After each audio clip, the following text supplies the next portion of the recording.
السلام علیکم۔ رسول اللہ صلی اللہ علیہ وآلہ وسلم نے ارشاد فرمایا، اپنے لیے خیر کی دعا مانگا کرو کیونکہ فرشتے تمہاری دعا پر آمین کہتے ہیں۔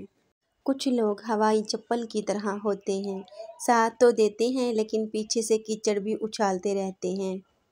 مرنے کے بعد جتنی زمین بادشاہ کے پاس ہوگی اتنی ہی فقیر کے پاس بھی ہوگی۔ ہم سب مر جائیں گے، یہ حقیقت جاننے کے باوجود بھی ہم ایک دوسرے کے دل دکھاتے ہیں، ایک دوسرے کو اذیت دیتے ہیں۔ والدین کو مسکرا کر دیکھنے سے نظر میں اضافہ ہوتا ہے۔ کھڑے ہو کر شلوار پہننا انسان کو سنگ دل بناتا ہے۔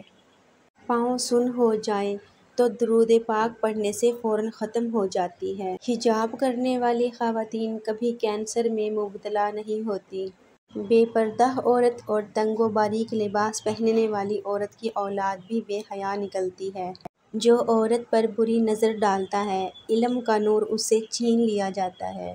سانپ دانتوں سے ڈستا ہے اور انسان آنکھوں سے، اس لیے ہمیشہ اپنی آنکھوں کی حفاظت کریں۔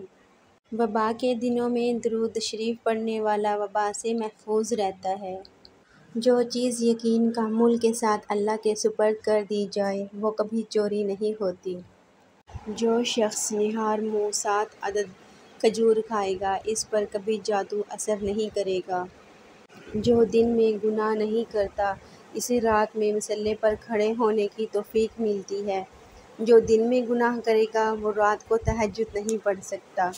زیتون کی مالش بدن پر کرنے سے شیطان 40 دن تک دور بھاگتا ہے۔ ایک بری عادت بہت ساری اچھی خوبیوں کو برباد کرنے کے لیے کافی ہوتی ہے۔ اگر کوئی آپ کی فکر کرتا ہے تو اس کی قدر کرو، کیونکہ دنیا میں تماشائی زیادہ اور فکر کرنے والے کم ہوتے ہیں۔ سچ بولنے سے انسان کو ذہنی پریشانیوں سے نجات ملتی ہے اور اس کا دل ہلکا ہو جاتا ہے۔ کسی سے نفرت کرنے میں وقت ضائع نہ کریں کیونکہ زندگی بہت مختصر ہے۔ اگر آپ ثابت قدم ہوں تو راستے خود بخود بن جاتے ہیں۔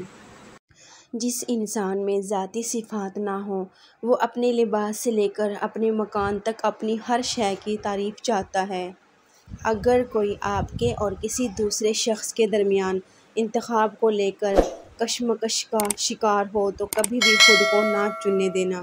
رسول اللہ صلی اللہ علیہ وآلہ وسلم نے ارشاد فرمایا، اپنے لیے خیر کی دعا مانگا کرو کیونکہ فرشتے تمہاری دعا پر آمین کہتے ہیں۔